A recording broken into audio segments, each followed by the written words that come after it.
Welcome back to the Battleship, New Jersey. Our host today for the JAKIB Media Sports pregame show presented by Malamut Law and Associates. Welcome in and thank you for joining us ahead of the Eagles kicking it off with the Commanders in South Philadelphia. Momentarily, we'll be going to our friend John McMullen for his take and also inactives down there at Lincoln Financial Field and what we can expect from Hassan Reddick, what we can expect from Jalen Hurts and this Eagles offense today against Washington. So let's go down to Lincoln Financial Field and talk to our friend, our NFL insider for JAKIB Media, John McMullen, joining us. John, just first and foremost, looking over the inactives, any surprises jumping out to you regarding the Eagles and those that are inactive today?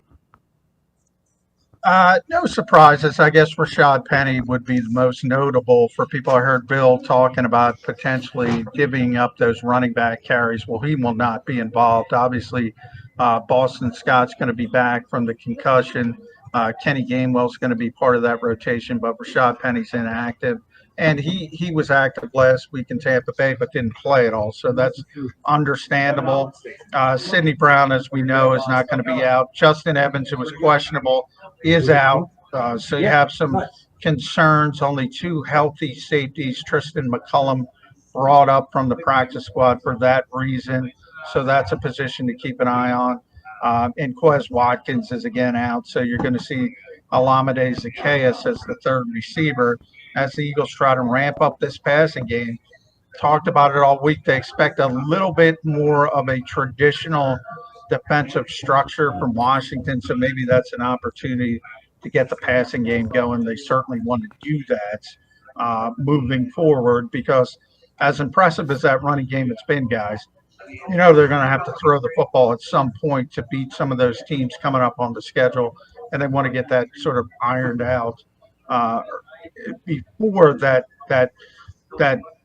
sort of murder's row begins on that schedule. All right, John, when you look at the depleted secondary situation in here, are you surprised they brought up a guy like McCallum instead of somebody else already on the roster? No, because remember, D-Gun, Mario Goodrich is going to be up, so he wasn't up in Tampa Bay. Eli Ricks is there, so you have that kind of built in.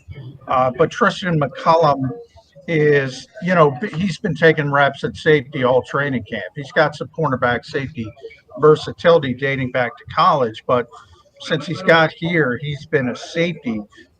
Calais Ringo's the option there, thanks to Bob Gross. He has been cross-training at safety as well. So they have a number of options. But the hope is, let's be honest, that Reed Blankenship, Terrell Edmonds are completely healthy throughout the game and they get through the game. But the Eagles have those contingencies in place. John, let's go back to, your comment about the passing game a second ago because, I'm of the firm belief when something works, you stick with it. Now, a lot of people would say that, the team has gone to the running game because the passing game hasn't worked. I believe that, the running game is the conduit for them to the passing game. That was pretty evident last week. If A.J. Brown doesn't drop, a touchdown pass, if Jalen Hurts doesn't get on, if he's not on the wrong page, on the interception with DeAndre Swift, he's got over 300 yards, passing in that game, in my opinion, and all because I think of the running game, them being able to dominate up front. Now, this is one of those games where you would look at Washington, look at their beat up and inexperienced secondary, and say to yourself, hey, we can make hay. Is there a chance that they can get themselves in trouble by doing so, especially with that defensive front? They can really take over a game. Yeah, this is obviously, arguably the best defensive front in football. If you're looking for a just traditional front four, now that Chase Young is finally healthy, Montez Sweat, Jonathan Allen, Deron Payne, all first-round picks, all playing like first-round picks, really, really good. So it's strength versus strength when you match that up against the Eagles' offensive line.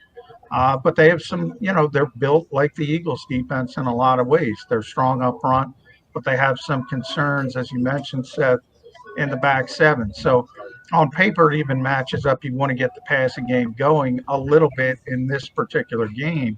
To your point, this first 3 games, the Eagles have been talking about it since the preseason, really. They knew they were going to see some unscouted looks. They knew they were going to see some maybe things that weren't expected over those first 3 games when you talk about Bill Belichick and Brian Flores and Todd Bowles.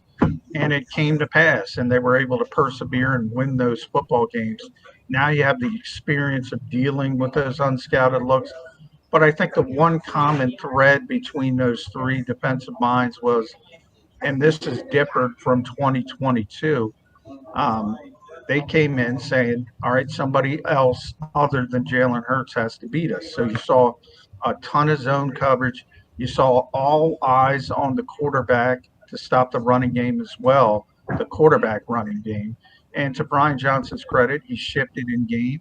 He's used the more traditional running game behind that good offensive line, and the Eagles have been able to get out and win football games. As you look forward, it'll probably start with Miami in a couple weeks. You've seen how explosive their offense is. You're going to have to score some points in a game like that. Buffalo's on the schedule. Kansas City's on the schedule. So, you keep winning games. You keep knocking down the pin in front of you. That's what you should do. But you also have to be a little bit realistic and understand passing game's got to get going. We're going to need it at some point. This is a good week to get it going. Okay, real quick, a little small follow-up. Olamide Zaccheaus had a touchdown last week. Quez Watkins has not been active this entire year. Is that position slowly salting away, dependent upon the production of Zaccheaus, or does Nick Sirianni and his staff, adhere to, you can't lose your position because of injury? The longer Quez is out, I mean, the better opportunity Olamide Zaccheaus has, and he made 2 big catches in Tampa, but they were also off-schedule plays, sort of old school. Jalen Hurts extending play. The second one, he did it by manipulating the pocket, and that was that great touchdown pass. So those were certainly plays where you said, all right, that's some of the 22 Jalen Hurts. But if Olamide keeps being productive in that manner, then you have to ask the question, who's better with Olamide Zaccheaus and Quez Watkins? I will say the Eagles have been pretty consistent in that they like the speed trait that Quez Watkins brings to the field. Fastest receiver they have. He creates spacing that maybe they don't or are not able to create when he's not on the field. So little things like that, I think, will have them defaulting back to Quez Watkins. But when he does get healthy, and if he's not producing, I think then they'll start saying, you know what, sometimes it's just about the best player, and if Oz is better, they might go in that direction. John, to flip it over to the defensive side of things, it was great to be able to hear a guy like Hassan Reddick talk about his confidence level going into this game. What did you pick up from him and being able to catch up with him in the locker room when it came to his approach to this game and feeling closer to 100% than he has all season? Yeah, well, I was really happy to get that cast off. Number one, and Seth can tell you how important handwork is to pass rushers in this league. So when you don't have the ability to use your hand, I think it affects Hassan Reddick as a finisher. So when you talk about all the sacks he had last season, all the forced fumbles he's had really over the last 3 seasons, he's been one of the best finishers in the NFL as a pass rusher. He hasn't been that early this season. The interesting thing is his pressure rate is actually higher than it was last season. So he's getting close. He's just not closing the deal. And I think having the ability to use his hands, I think, will help in that aspect. He's excited to get out there and start piling up those numbers. But you know what also is affecting the edge guys? The interior rush gets there so quick. They don't have a time to get there. So, but overall, the Eagles' defensive front has been so good. If people want to complain about sack numbers, they can complain about sack numbers. But if you're watching these games, that front has been completely dominating the opposing offensive lines, and that's really what you're looking for. Hey, John, let's go back to the passing game for just a moment. The running game has become the focal point of this offense for the past couple of weeks, and rightfully so. But let's say that the run game continues to dominate. The passing game is still as jagged as it's been the first 3 games, and yet the Eagles come away with the win. Then what do we as the casual observers and the media come away saying about the consistent problems with the passing game after this one? Well, look, I think if it continues this way, I think you're happy to be 4-0. I don't know how you could not be happy if you keep winning games in a league, right, that's defined by parity for the most part. And the Eagles have won, we all know, 20 of 21 overall with Jalen Hurts as a starting quarterback. In a lot of ways, this is the glory days of Philadelphia Eagles football. I mean, they just win every week. They're expected to win every week, and we end up talking about style points. So, yeah, to quote Jalen Hurts, I mean, it's better to be unfulfilled and win than unfulfilled and lose. So that's part of it. But I do think you have to be realistic, as I said, and you start looking down the schedule, which Nick Sirianni doesn't want to do, but we can do it. That's what we do as analysts. And if you see Miami on the schedule, and you see Kansas City and Buffalo and Dallas and some of these teams coming up that are a little bit better on paper than what you have been facing, you understand they're going to have to get the passing game going and at least be better than 23rd in the NFL, as they always do. This was a top 10 passing offense last year. I think they want to get back in that realm. And I think this is the first opportunity to do it against a more traditional defensive set that somebody's just going to throw umbrella coverage at you, be comfortable not to come out of it for an entire 60 minutes of football. All right, John, so I'm going to give the passing game a rest for a sec. Let's jump over on the defensive side of the ball. You got a young quarterback in Sam Howell today that's making, his 4th or 5th start of his entire career. Looked good through the first 2 weeks of the season. Buffalo rendered him, a rookie as he is, 4 interceptions last week. You know me, I'm a pressure guy. Not only pressure with your front 4, but pressure with 5 or 6 to force and create, turnovers on the back end.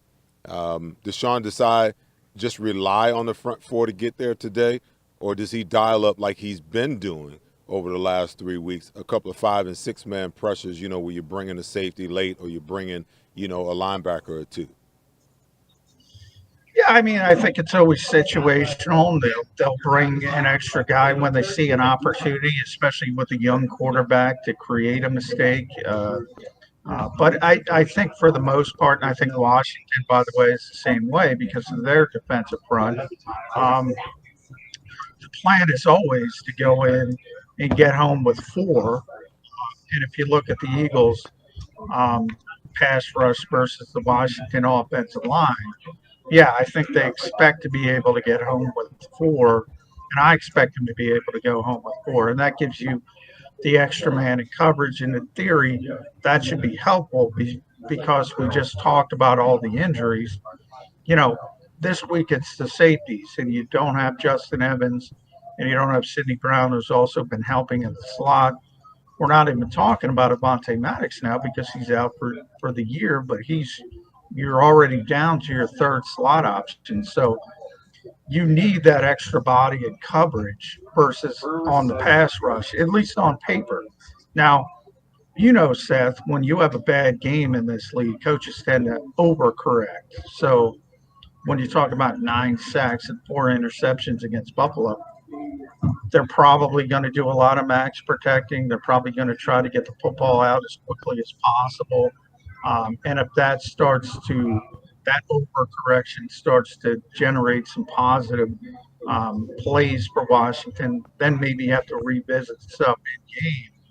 But I think if Sean Desai says, I got to blitz this team, it doesn't make sense with his front versus that Washington offensive line.